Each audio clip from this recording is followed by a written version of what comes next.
வேதநாதாவே ஜாதிகளின் கர்த்தாவே மெய்வழி நாம நன்னாதமே மெய்வழி ஆண்டவர் திருவடிகளே சரணம். முத்தி பூர்ணம். மெய்யாக மெய்யாகவே சதுரிகம் கோடிகால மக்களிடத்திலும் உள்ள சர்வமூல மந்திர ரூபிய மகான்மியராகிய யுகவான் சாலை ஆண்டவர்களே முத்தி பாலிப்பு. சுபாஷ் வாங்க திறந்து. பரமனே உருவெடுத்து பாரிடை குருவாய் வந்து பரமனே உருவெடுத்து பாரிடை குருவாய் வந்து துறவலர் கரசே காமில் தொன்மறை புகழும் தேவே அருணடை பாதம் நோக அருணடை பாதம் நோவ அடிமைக்காயிறங்கி வந்து மறைமணி ஞான வாழ்வே மறைமணி ஞான வாழ்வே மார்கநாதா போற்றி.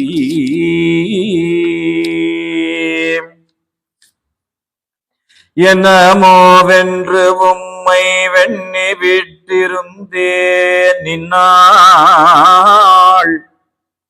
அண்ணலே அரசே அன்பே அருங்குல விளக்கினாதா என்னமோவென்று உம்மை எண்ணி விட்டிருந்தேன் நின்னாள் அண்ணலே அரசே அன்பே அருங்குல விளக்கினாதா என்னையாட்கொள்ளல் வேண்டும் என்னையாட்கொள்ளல் வேண்டும் இனி கணம் தாளேன் ஐயா தன்னகம் துறந்த மூர்த்தி தங்குவதெங்கே தன்னில்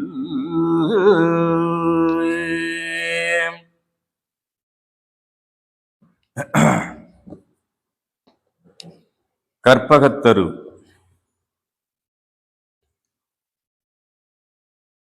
தெய்வ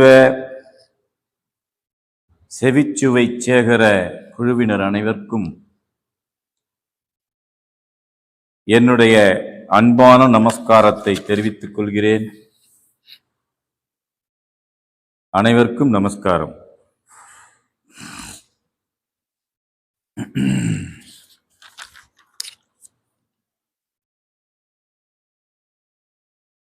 இந்த கற்பகத்தரு அப்படிங்கிறதனுடைய பொருளை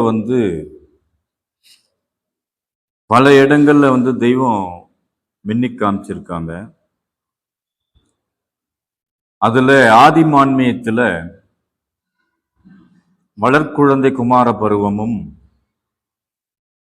மூலபண்டார பருவத்திலையும் இந்த வரிகளை தெய்வம் கொடுத்திருப்பாங்க. புகற்சமய ஜகத சத்துவ சத்து காப்பேடு கடாவு வைப்பாகிய 107 நீல பதிப்பும் அப்படின்னு தொடங்கி அது அவங்களுடைய அந்த குழந்தை வடிவத்துல என்னென்ன இதெல்லாம் உள்ளடக்கி வச்சிருக்காங்கிறத வளர்குழந்தை குமார பருவத்துல மின்னி காமிப்பாங்க. அதையெல்லாம் அடைஞ்சாச்சுன்றத மூலபண்டார பருவத்துல மின்னி காமிப்பாங்க. அதுல கற்பகத்தரு அப்படின்னு ஒரு வாசகம் வரும். கதி விராட் கதி சஞ்சீவி ஜீவ கற்பகத்தரு அருள் வித்தானது, ஜீவ வித்தானது. அப்ப கற்பகத்தருங்கிறது என்னன்னா ஜீவ வித்து. அப்போ ஜீவனுக்கு வித்து வரணும்னு சொன்னா அது என்னவா இருந்தா அது ஜீவ வித்தா மாறும் அப்படிங்கிறத நேத்து பேசணும். ஒரு மனிதன் மனுஷனாவே படைக்கலைங்கிறாங்க. இன்சானை படைத்ததில்லை ஈதரியே, நரனாதான் படைக்கிறாங்க. இப்ப நரனா படைச்சு அறிவுங்கிற மாணிக்கத்தை 6வது பிறப்புல வச்சு படைக்கிறாங்க. அந்த அறிவுன்னும் பட்ட மாணிக்கம் நம்மிடம் வந்த பின்னாடி நமக்குன்னு ஒரு தனித்துவ செயல் ஏற்படுதுங்கிறது எல்லாருக்கும் தெரிஞ்ச உண்மை. அப்போ எதுக்காக அந்த அறிவு தரப்பெற்றதுன்றத தெரியாம வளர்ந்து வாழ்ந்து வரும் காலத்துல அவங்களோட பெருங்கருணையினால முன்வந்த காலங்களில் தன்னுடைய சிபாரசுக்காரர்களாகிய தீர்க்கதரிசிமார்களை அனுப்பி வந்தார்கள். அவங்க எல்லாருமே இந்த உலகத்துக்கு வந்தாங்க. வந்து உறவாடி பகைப்பாடுற்று கண்டதிதுவென ஏடு குடும்பத்துல கொடுக்குறாங்க. வந்து உறவாடி பகைப்பாடுற்று கண்டதிதுவென கிளம்பிட்டாங்க. வேணாப்பா அப்படின்னு சொல்லி முடிச்சிட்டாங்க அவங்க. அதனால என்னாச்சு அப்படின்னா, யார் அந்த தீர்க்கதரிசிமார்களை அனுப்புனாரோ அந்த பரம அணுவாகிய அரூப வஸ்து, ஆதிக்கு முன் ஆதியாகிய காண்முளையாதியாகிய அவர்கள் தேவ திருமேனி கொண்டு இக்களிக்கடையிலே நம்மை ஆட்கொள்ளும் பொருட்டு நம்மை போன்ற, இது கிடையாது இருந்தாலும் பேச்சுக்கு சொல்லிக்கலாம், மனித தேகம் பூண்டு வந்தாங்க. அது எப்படி அப்படின்னு பார்க்கும்பொழுது அவங்களே எழுதுறாங்க. ஏன் அவங்க வந்தாங்க? ஏன் வந்தாங்க? அந்த ஆதி பரம்பொருளாகிய அந்த பரம அணு ஏன் நம்மளை போல மானிட சட்டை தாங்கி அவதாரம் பண்ணாங்க அப்படிங்கிறத அவங்களே எழுதுறாங்க. உய வீடேற்ற வந்த உளபல மதங்களெல்லாம், உய வீடேற்ற வந்த உளபல மதங்களெல்லாம் செய்தொழில் பழியாதாகித் திரண்டொன்றாய்க் கூடி பேசி, செய்தொழில் பழியாதாகித் திரண்டொன்றாய்க் கூடி பேசி வையகமாந்தரெல்லாம்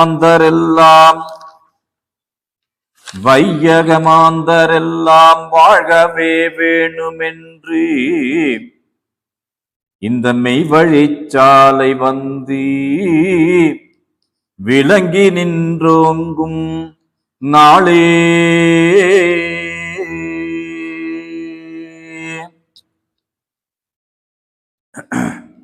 விளங்குது யாருக்கு? விளங்கி நின்று ஓங்கும் நாளே. ஒவ்வொரு நாளும் ஓங்கணும். எப்படி ஓங்கணும்? பரிசுத்தமா ஓங்கணும். பரிசுத்தம் எதுல ஏற்படணும்? நினைவுல. ஏன்? நாம இந்த கலிக்கடையில பிறந்துட்டதுனால மற்ற எண்ண உலகங்கள் நம்ம எண்ணத்தையும் அசைச்சு பார்க்கும். அந்த வேவ் லென்த்னு சொல்றாங்க இல்லைங்களா? கோடானு கோடி மக்கள் இருக்காங்க. அதுல சில பேர் இப்படி உட்கார்ந்து ஒரு மணி நேரம் தெய்வத்தை பற்றி பேசிக்கொண்டும் பேசுவதை கேட்டுக்கொண்டும் கேட்டதை சிந்தித்து கொண்டும் சிந்தித்து தெளிவடையுங்கிற எண்ணத்துல இங்க உட்கார்றாங்க. அப்படி இருக்கும்போது எந்த பாடும் இல்லாம நமக்கு இந்த ஜீவ ரட்சிப்பு செயல் அளக்கப் பெறுகிறது என்றால் அது என்ன காலம்? நான் ஒவ்வொரு சபையிலையும் பேசும்போது இதுல 2 வரியாவது பாடிடுவேன். என்ன காலம் இறைவன் திருவருள் பன்ன காலங்கள் பார்த்தனம் கேட்டிலை.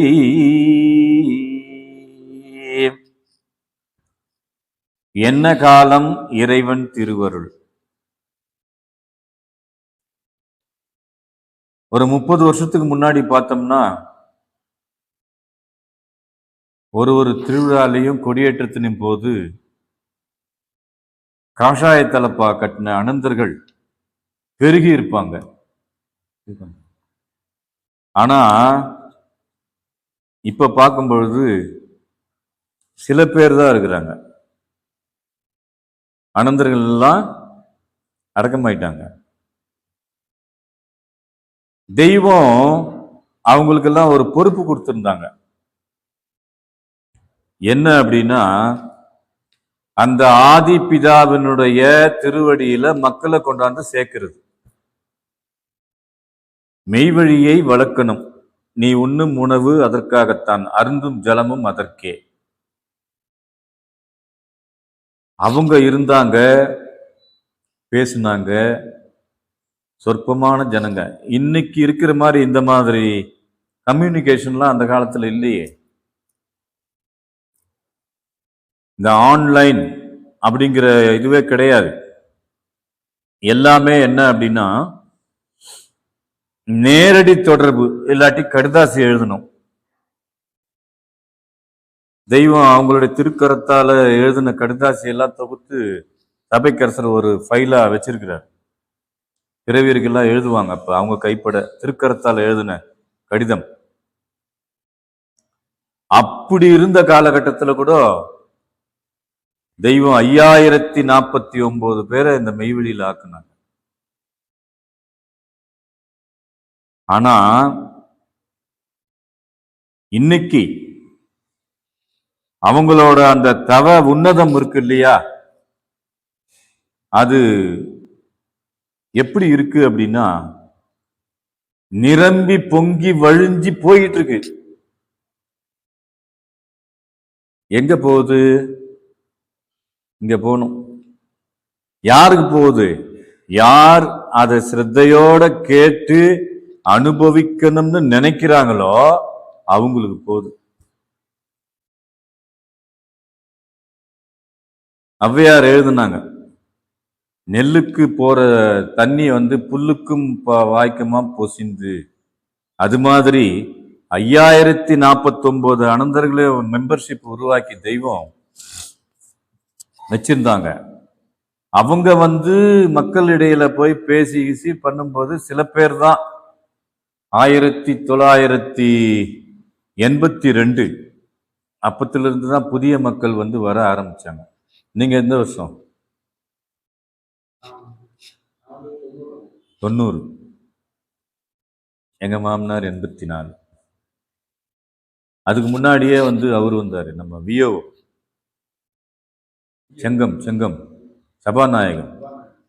அவங்கெல்லாம் ஒரு குரூப் 82 83 அப்பவே வந்துட்டாங்க. தெய்வம் தவத்துக்கு போனதுக்கு அப்புறம், கன்னிவிராட் தவத்துக்கு போனதுக்கு அப்புறம் மெய்வழியினுடைய செயல்பாடு கேள்விக்குறியா இருந்தது. ஆனா அந்த ஆதி பரம்பொருள் இங்க நடக்கிறது தன்னாட்சி, வேற ஒருத்தங்க ஆட்சி நடக்காதுடா, மெய்வழியை நான் தான் நடத்துவேன், வேற ஆள் நடத்த முடியாது அப்படிங்கிறத நிரூபணை செஞ்சாங்க. அப்ப என்ன ஆகுது? பல குழப்பங்கள், பல கஷ்டங்கள், பல வேதனைகள், இதெல்லாம் கடந்து மீண்டும் மெய்வழி உச்சிக்கொடிக்கு போகுது. அப்ப அது என்ன காலம்? இறைவன் திருவருள் அப்படின்னு பார்த்தா அது என்ன காலம்னா வசந்த காலம். இந்த வசந்த காலம்னு சொல்றதுக்காக தான் இவ்வளவு பேச வேண்டியதா இருக்கு. ஏன் இது வசந்த காலம் வசந்த காலம்னு சொல்றாங்க அப்படின்னா, 69 ஜாதியும் ஒரே குலமா இருக்கிறோம். தெய்வம் வாக்கியத்துல உத்தரவு பண்ணும்போது ஒரே மரத்துல சர்வகனிகளும் காய்க்குது அப்படின்னா எவ்வளவு ஆவலா போய் அதை வேடிக்கை பார்க்கணும்னு ஓடுவானே, இங்க உலகத்துல இருக்கிற அந்த 69 ஜாதியும் ஒரே குழாமா இருக்குதுன்னா இதை ஏன் அவன் எட்டி பார்க்க மாட்டேங்கிறான்? நம்ம சாலை அவனுக்கு என்ன வெகு தூரமோ எல்லாவற்றிற்கும் மையத்தில் இருக்கிறது. சிலுக்குது உடம்பு. ஏன் அப்படின்னா பூமியினுடைய அச்சு கொடிக்கம்பம் தான். இந்த ரகசியம் பல பேருக்கு தெரியலாம், தெரியாமலும் போகலாம். அப்ப அந்த தெய்வம் அந்த நுணுக்கமா பேசுறாங்க. எம்முடைய சாலை என்ன வெகு தூரத்திலா இருக்கிறது, எல்லாவற்றிற்கும் மையத்தில் அல்லவா இருக்கிறது. இது ரொம்ப நுணுக்கமா கேட்கிறவங்களுக்கு மட்டும்தான் அந்த வாசகம் புரியும். அப்ப அந்த வசந்த காலத்தினுடைய செயல்பாடு எப்படி இருக்குது அப்படிங்கிறத நாம அவங்களுடைய அந்த கற்பூர மனம் கமழும் ஆலவாய் ஊற்றிலிருந்து கிளர்ந்த திருவாக்கியத்தினுடைய தொகுப்பிலிருந்து ஒரே ஒரு வாக்கியத்தை இப்ப நம்ம பார்ப்போம். கோடாயுதக்கூர் வாக்கியம் 293ல இவ்வாறாக அவங்க உத்தரவு பண்றாங்க.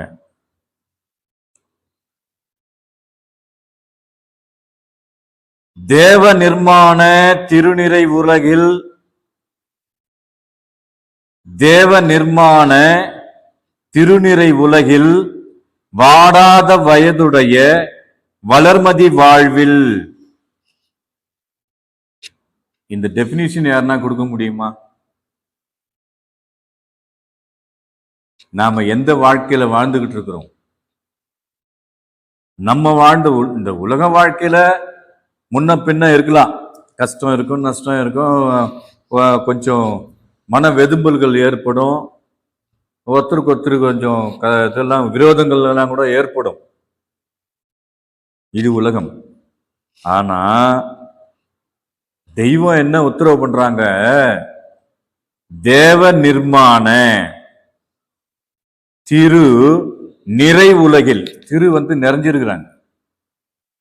திரு என்பது அவங்க நிறைஞ்சிருக்கிற உலகத்துல வாடாத வயதுடைய வளர்மதி வாழ்வில். இந்த ஒண்ணுக்கு பேசலாம் ஒரு நாள் பூரா. தெய்வத்தை பற்றி நினைக்காத நாளெல்லாம் வாடி போகுது. அதை பத்தி பேசும்போதெல்லாம் மலருது. பொதுவா மலர் வெளியில பூக்குற மலர் மலர்ந்துச்சுன்னு சொன்னாக்கா வாடி வதங்கிடும். ஆனா இந்த வாடாத மலர் எப்படி இருக்குது அப்படின்னா வளர்மதியில இருக்கு.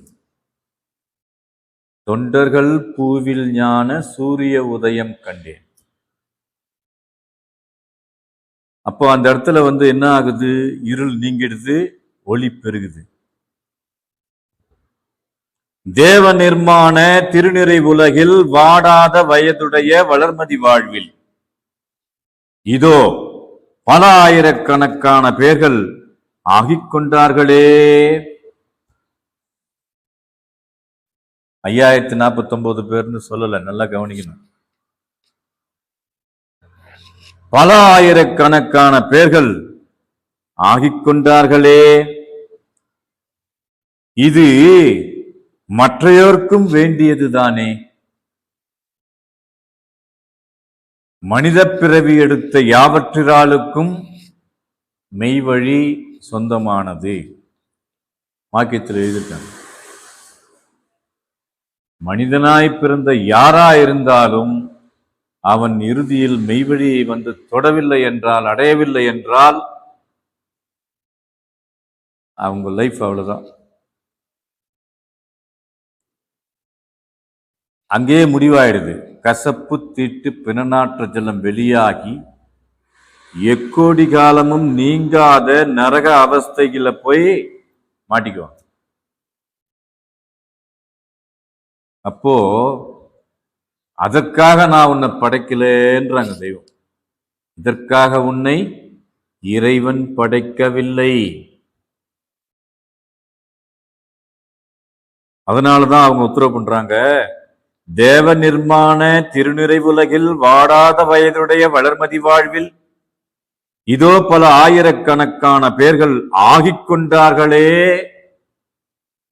இது மற்றையோர்க்கும் வேண்டியதுதானே. அடுத்து ஒரு ரகசியத்தை வெளியாக்குறாங்க. தேவலோகம் சிருஷ்டிக்க பெற்று இங்கு வரும் போல தெரிகிறது. வந்தாச்சு, ஆனா நம்ம ஒத்துக்க மாட்டோம். ஏன்? நம்ம ரொம்ப அறிவாளி. அதனால தேவலோகம்னாக்கா அங்க அப்படியே குபு குபுன்னு குழு குழு குழுன்னு இருக்கும், புகமயமா. நம்ம சினிமால காமிப்பான் பாருங்க, அந்த கற்பனையில தான் நம்ம மண்டைக்குள்ள இருக்கும். ஆனா தேவலோகம் எங்க இருக்குது அப்படின்னாக்கா நமக்குள்ளதான் இருக்கு. அப்படி நமக்குள்ள இருந்த அந்த தேவலோகத்தை எடுத்துக்கொண்டு வந்து வளர்க்கைலாயம் அப்படின்னு சாலை என்றொரு பீடபூமி. என்ன பூமி அது? பீடபூமி. பீடம்னா உயரத்தில் இருக்குது. அவங்க சிருஷ்டி பண்ணிட்டாங்க. ஆனா நம்ம அறிவுல படணுங்கிறதுக்காக வேண்டி தேவலோகம் சிருஷ்டிக்க பெற்று இங்கு வரும் போல் தெரிகிறது. அதற்கான தேவ செயல்கள் பெருக்கமாக ஒரு எல்லையில் நடந்து கொண்டிருக்கிறது. இதுல ரெண்டு விஷயம் இருக்குது. இப்ப நாம மெய்வழிக்குள்ள தெய்வத்தினுடைய கருணையினால உள்ள நுழைஞ்சாச்சு. ஒரு ப்ராசஸ்ல வச்சிருக்கிறாங்க நம்மள. ஒரு இப்ப ஒரு செயல் நடக்கணும்னாக்கா அதுக்கு திட்டமிடுறாங்க இல்லையா? உலகத்தளவுல நம்மளே ஒரு வேலை செய்யணும்னா, ஒரு சின்ன வீடு கட்டுறதாவே வச்சுக்கோ, எல்லாருக்கும் புரியுற மாதிரி பேசணும்னா, ஒரு காலியா இருக்கிற ஒரு இடத்துல நம்மளுடைய கற்பனை ஒண்ணு இருக்கு. அந்த வீடுல இப்படி ஒரு முகப்பு இருக்கணும், இப்படி ஒரு ஹால் இருக்கணும், இந்த பக்கம் ஒரு ரூம் இருக்கணும், பிரத்யேகமான ஒரு ரூம் இருக்கணும், இந்த பக்கம் சமையல் கூடம் இருக்கணும், உட்கார்ந்து பேசுறதுக்காக வேண்டி ஒரு கூடம் இருக்கணும். இப்படி எல்லாம் எங்க உற்பத்தியாவது? நம்மோட எண்ணத்துல. அதுக்கு தேர்ச்சி பெற்ற ஒருத்தர் இருக்கிறார், பொறியாளர். அவருக்கு பேரு பொறியாளர், இன்ஜினியர், கட்டிடம் கட்டுறதுக்கு ஒரு இன்ஜினியர். அவர்கிட்ட இப்படி இப்படி வேணும்னா, நான் நிறைய சில சபைகளில் பேசியிருப்பேன். அவர் ஒரு வெள்ளை பேப்பர், அதுவும் எப்படி இடம் காலியா இருக்குதோ அதே மாதிரி அந்த வெள்ளை பேப்பரும் காலியாக தான் இருக்கும். சொன்ன உடனே அவர் ஸ்கேலை போடுவார், சர சர சர சரன்னு கோடு தான் போடுவார். கோடு போட்டு காமிச்சிருவார், இது பாருங்க இதுதான். அப்போ பார்த்தா வீடு தெரியுமா? தெரியுமா? வீடு தெரியுமா? கோடு கூட தான் தெரியும். அப்புறம் பார்த்தா பரிமாண வளர்ச்சி, காலம் போஸ்ட் போடுறான், பெல்ட் போடுறான், செங்கல் வச்சு கட்டுறான். கொஞ்சம் கொஞ்சம் கொஞ்சம் கொஞ்சம் கொஞ்சமா வரும்போது முழுமை அடையும் போது அதுக்கு பேர் என்னன்னு கேட்டாக்கா வீடு. அப்ப அங்க இருந்தது மன என்ன ஆச்சு? வீடாகி போச்சு. ஒரு சாதாரணமா இந்த தேகம் குடியிருக்கிறதுக்காக வேண்டி கட்டப்பெறுகின்ற அந்த வீடானது காலியா இருந்த இடத்துல பாதுகாப்புக்காக வேண்டி ஒரு வீடு ஆயிடுறது. அப்போ தெய்வம் குடியிருக்கிற இந்த தேகத்தை வீடா மாத்துறது எப்போ, எப்படி மாத்த முடியும் அப்படின்னா இப்படிதான். அவங்களுடைய கற்பனை ஒண்ணு இருக்குது, தெய்வத்தோட கற்பனை என்ன அப்படின்னா, அவங்க கஷ்டப்பட்டாங்க, எலும்புருக உடல் உஷ்ணம் ஏற்பட தவத்துல உட்கார்ந்தாங்க, சன்னதங்கள் பெற்றாங்க, இருக்கிற தவத்தை வாரி வழங்கிட்டு இருக்கிறாங்க. ஆனா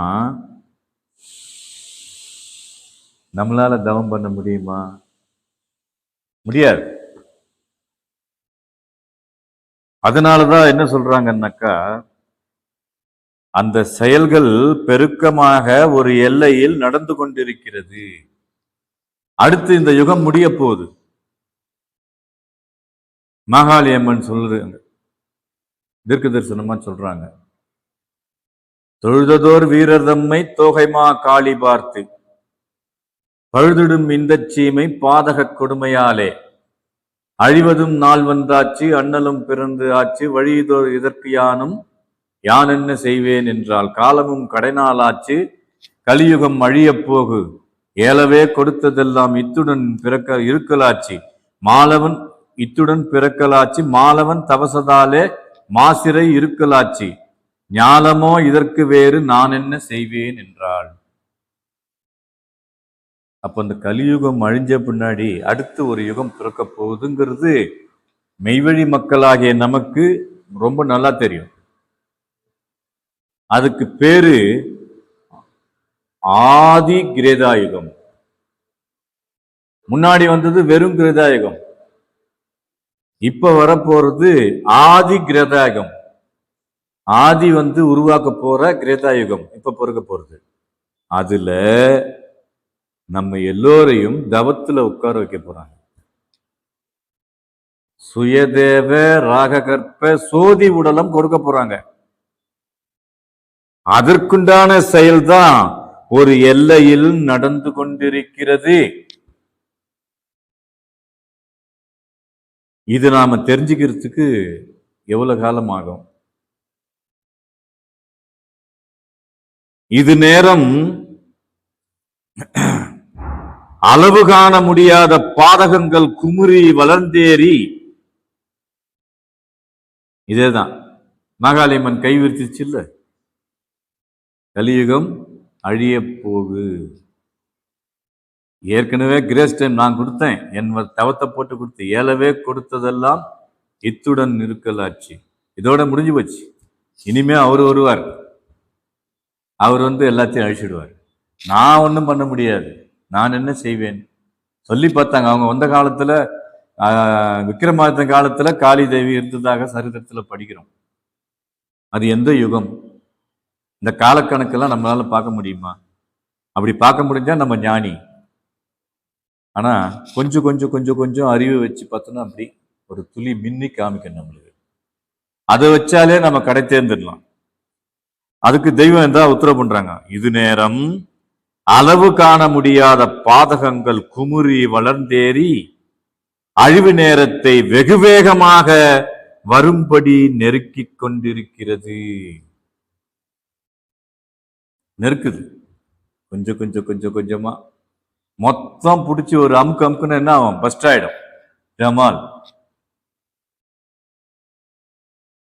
ஒரு நாள் ஒரு இரவில்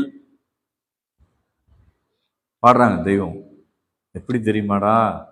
ஒரு நாள் ஒரு இரவில் உலகம் கலபரித்து பெருங்கோர மழி கொண்டு பூமி கலைந்து போகும், பூமியடங்களுக்கும் போதும் புராதனங்கூறுவது.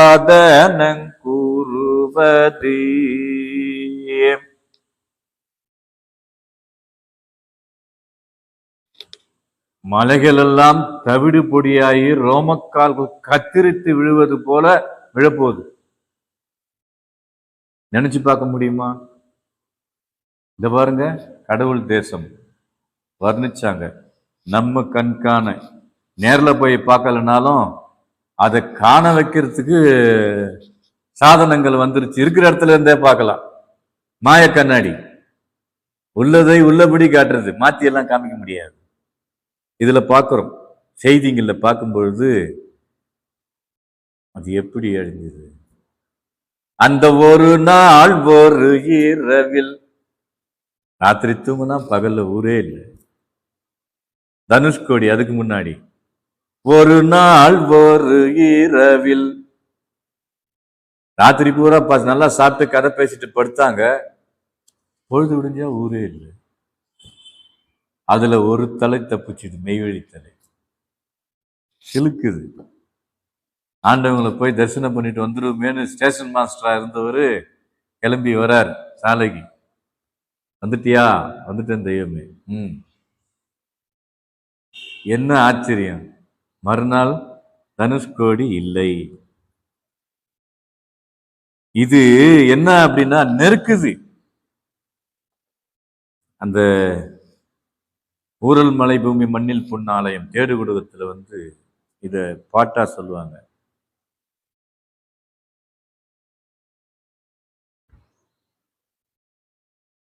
நாளோ கடை நாளாகின வாழும் இகம் பாழாகும். நீ வாழ்ந்துகிட்டு இருக்கிறியே, நீ கண்காண இருக்கிற இந்த பங்களா, மாட மாளிகை, கூட கோபுரம், மரம், செடி, கொடி, மலை, ஆறு, அருவி, கடல் எல்லாம் அழிக்கப்படும். வாழும் இகம் பாழாகும் என்று 1951 சங்கு ஊதி நிற்கிறேன்பா நானு அப்படின்னு தெய்வம் உத்தரவு பண்றாங்க. சாலை சத்தம் போட்டு சொல்லுது நம்மளுக்கு. அப்படி பார்க்கும் பொழுது இந்த வாக்கியத்துல இது நேரம் அளவு காண முடியாத பாதகங்கள் குமுறி வளர்ந்தேறி அழிவு நேரத்தை வெகு வேகமாக வரும்படி நெருக்கிக் கொண்டிருக்கிறது. அதுவும் வந்து கொண்டிருக்கிறது. இதற்கிடையில் நாம் கொண்டு வந்த காரியம் நினைத்த அளவு முடியவில்லையே என்று எமக்கு பெரும் கவலையாயிருக்கிறது. என்ன காரியம் கொண்டு வந்தாங்க? நரனாய் இருந்தவனை மனுவாய் மாத்தி, மனுவாய் இருந்தவனை தேவனா மாத்தி, தேவனாய் ஆனவனை தன்னுடைய திருவடியில கொண்டு போய் அணைச்சிக்கிறது. மெர்ஜாயிருது. அவங்க வேற இல்லை, நம்ம வேற இல்லை, ஒரே இறைவன், ஒரே பொருள். அது மாதிரி ஆயிடுச்சு. அது நடக்கலையே.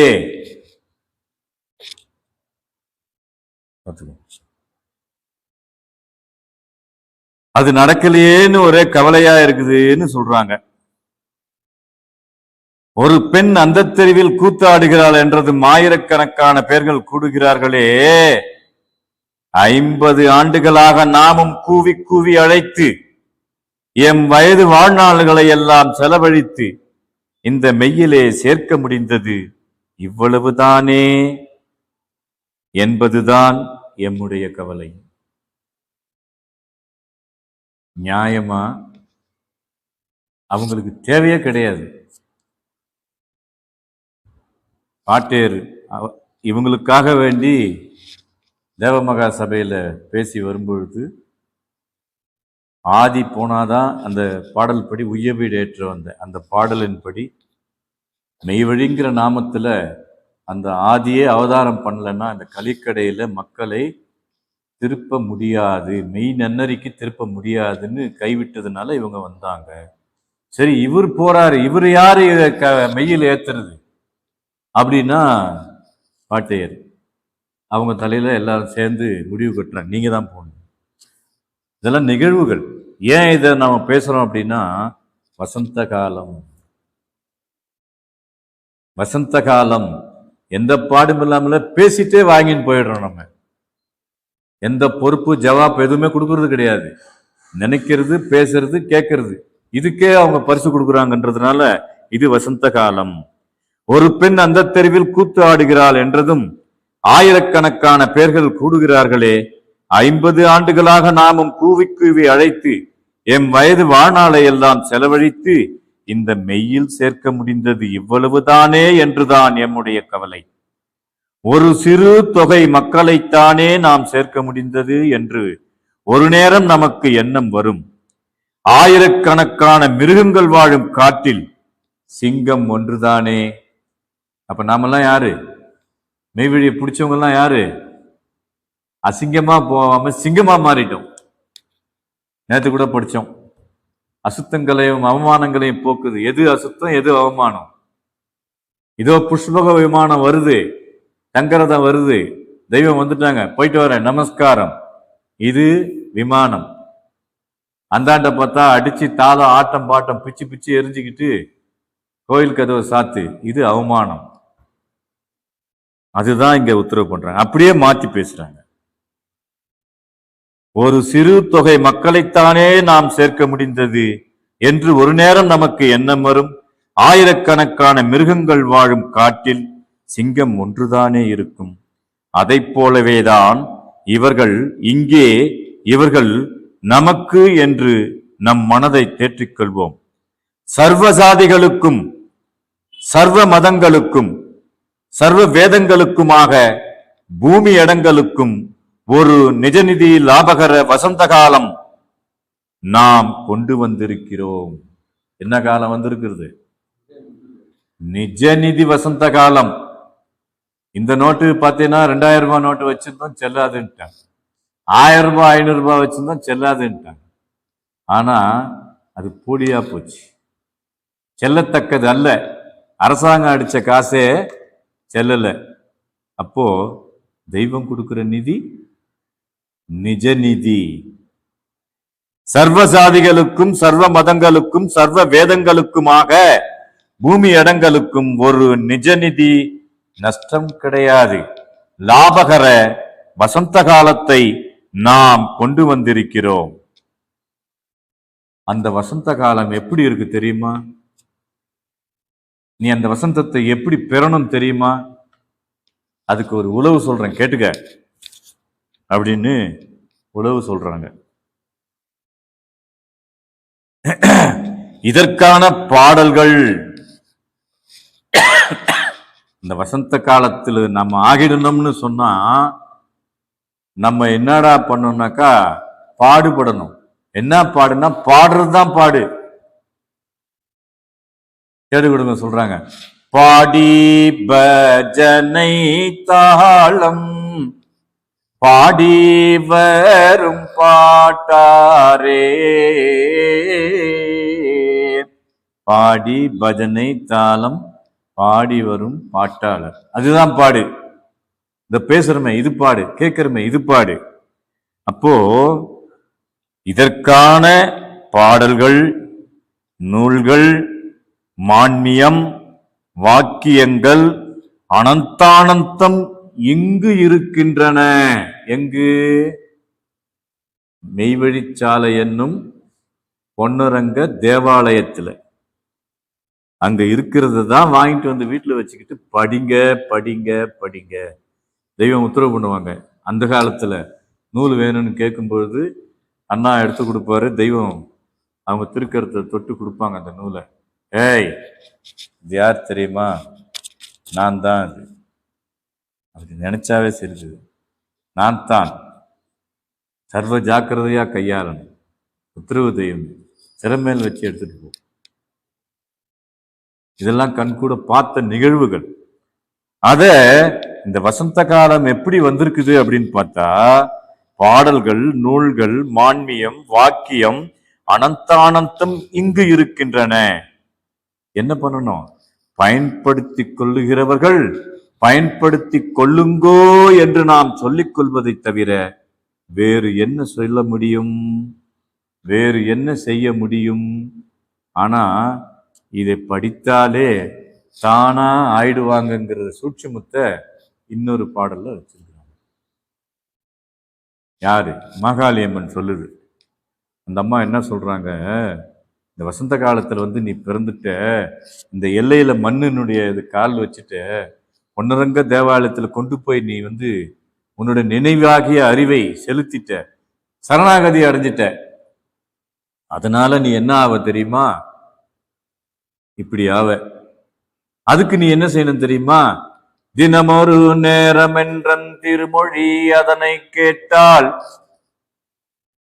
நீ வசந்த காலத்துக்குள்ள அந்த வசந்தத்தை நீ அடையணும்னு சொன்னா, தினமொரு நேரம் என்றன் திருமொழி அதனை கேட்டால், நீ அறிந்து செய்கின்ற பாவங்கள், அறியாத செய்த பாவங்கள், தெரிந்து செய்கின்ற பாவங்கள், தெரியாமல் செய்த பாவங்கள், வெளிச்சமாய் செய்த பாவங்கள், அடக்கமாய் செய்த பாவங்கள், எல்லா பெரிய பாவங்கள், எல்லா சிறிய பாவங்களும் தினமொரு நேரம் என்றன் திருமொழி அதனை கேட்டால் பனி வெள்ளம் போலே பாவம் பறந்திடும் நிஜமே சொன்னோம். கனிமொழி ஜோதி வாக்கும். யார் அவரு? கனிவா பேசுறவருப்பா. அவர் பேச்சு கேட்டனா உனக்குள்ள இல்ல ஆகும், ஜோதி வந்துடும், இருள் போயிடும், பிரகாசம் வந்துடும். ஏன் அப்படின்னா அவங்க பிரம்ம பிரகாசம். தினமொரு நேரம் என்றன் திருமொழி அதனை கேட்டால் பனி வெள்ளம் போலே பாவம் பறந்திடும் நிஜமே சொன்னோம். கனிமொழி ஜோதி வாக்கும் கையெழுத்தாதி நோக்கும். எழுதுனதெல்லாம் யாரு? அந்த ஆதி அவங்களுடைய நேரடி பார்வையில எழுதுச்சுப்பா. ஒன்னும் ப்ரூஃப் பார்த்து திருத்துனாங்க. ஆதிமை உதய பூரணம் ப்ரூஃப் பார்த்தாங்க, எமன் படர் அடிபடு கோடாயுதக்கு ஒரு ப்ரூஃப் பார்த்தாங்க, எமன் படர் அடிபடு திருமஞான குரல் ப்ரூஃப் பார்த்தாங்க, ஆதிமான்மியம் தன் திருக்கரம் கொண்டு எழுதுனாங்க. அந்த கையெழுத்து ஆதி பார்த்து எழுதுனது. அப்படி எழுதுனத துணிவுடன் கேட்டோர் உற்றார். யாருக்கு உற்றார்? ஆதிக்கு உற்றார். பனிவெல்லம் போலே பாவம் பறந்திடும் நிஜமே சொன்னோம். கனிமொழி ஜோதி வாக்கும் கையெழுத்தாதி நோக்கும் துணிவுடன் கேட்டோர் உற்றார் தொலைந்தனர் பிறவி தானே. பிறவி தொலைந்ததென்று ஊதுவது சங்கே. பிறவி தானே தொலையுது. அங்க நேர்முகத்துல அவங்க அனந்தாதி தேவர்களுக்கு பிறவியை தொலைச்சு புது பிறவியை கொடுத்தாங்க. இங்க இந்த வசந்த காலம் என்னவா நமக்கு தருதுன்னா, ஆதிமான்மயத்தையும் கோடாயுத கூறியும் திருமஞான குரலையும் ஆதிமை உதயபூர்ணத்தில் இருக்கிற பாடல்களை எல்லாம் நீ படித்து சிந்தித்து தெளிவடைஞ்சனா இந்த பிறவி மாளும் அப்படிங்கிற உண்மையை இன்று நாம் இந்த வசந்த காலம் என்ற தலைப்பிலே கோடாயுதக்கூர் 293 வாக்கியத்திலே நம் தெய்வம் அவர்கள் நமக்காக மின்னி காட்டியுள்ளதை அறிந்து கொண்டோம் என்றபடியாக நாம் எல்லோரும் நம் தெய்வமர்களின் பாதார விந்தங்களிலே பரிபூரண சரணாகதி அடைந்து அவர்கள் அளக்க நிற்கும் நிஜநிதி புதுவாழ்விலே மனங்கூடி சேர்ந்து நம் பொல்லா பிறப்பினை ஒழித்து வசந்தத்தை நாடி என்றும் வசந்தத்திலே இருப்போமாக என்று கூறி என்னுடைய முத்திப்பேருரை மீண்டும் தொடரும். கற்பகத்துரு குழுவில் உள்ள அனைவருக்கும் என்னுடைய மீண்டும் நமஸ்காரம் நமஸ்காரம் நமஸ்காரம்.